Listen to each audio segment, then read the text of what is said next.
कभी ऐसी परिस्थिति आई है जब जवाब देना आसान था पर मौन रहना जरूरी था। कभी किसी ने आपकी बेइज्जती की हो, इंसल्ट की हो और आप अंदर से जल उठे हो। मन कहता है अभी दिखाता हूँ इसे, अभी दिखाती हूँ। लेकिन उस पल अगर आपने जवाब देने के बजाय मौन रहकर क्षमा की तो आप हार नहीं रहे, आप ऊपर उठ रहे हैं। क्षमा बलवता भूषणम यानी क्षमा बहादुरों का आभूषण है, डरपोकों का बहाना नहीं। राम ने रावण को मारा लेकिन उसके शव के लिए लक्ष्मण को भेजकर कहा, जा उससे ज्ञान ले आ, वह शत्रु था पर विद्वान भी। यही है क्षमा, शक्ति के साथ करुणा का संतुलन।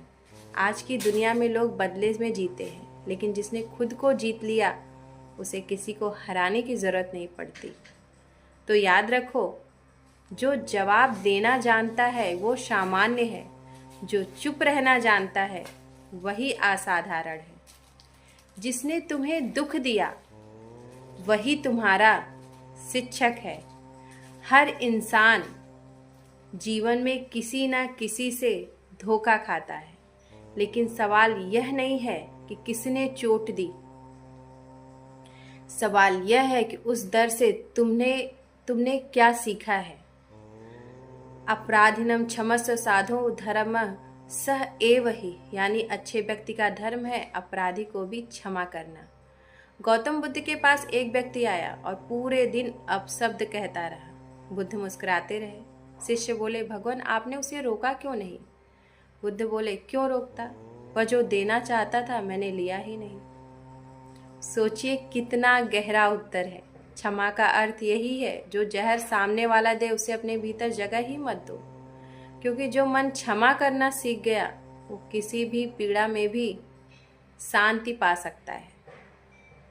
क्षमा की ताकत है ना, जो युद्ध को रोक दे, वही सबसे बड़ा हथियार है। महाभारत के युद्ध से पहले श्री कृष्ण स्वयं दूत बनकर हस्तिनापुर पहुंचे थे। उन्होंने कहा, हमें केवल 5 गांव दे दो, युद्ध टल सकता था। लेकिन अहंकार ने सुनना नहीं चाहा और विनाश हुआ।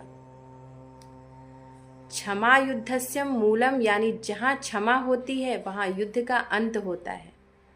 आज भी यही होता है, घर में, रिश्तों में, राजनीति में। जहां अहंकार है वहां विवाद है, जहां क्षमा है वहां शांति है।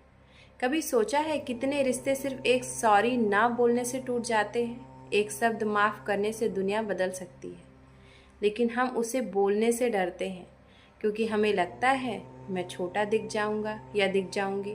पर सच तो यह है, जो माफ कह सके या कर सके वही सबसे बड़ा विजेता है।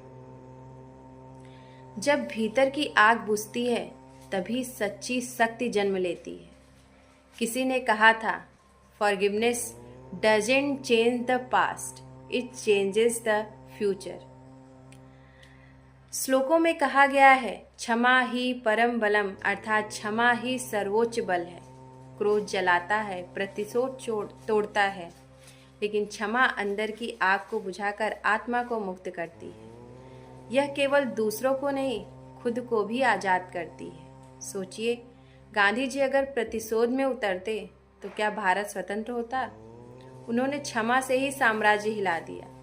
क्षमा का अर्थ यह नहीं है कि आप भूल जाएं, इसका अर्थ है कि आप उस घटना को खुद पर हावी ना होने दें। यही असली आज़ादी है। अगर आप सच में मजबूत बनना चाहते हैं तो बदला नहीं, क्षमा चुनिए। यही वो ताकत है जो मन को भी जीत लेती है और दुनिया को भी। लक्ष्मी क्षय भाव, यानी धन और सौभाग्य के क्षय के कारण किस वजह से लक्ष्मी यानी समृद्धि और सफलता मनुष्य से दूर जाती है।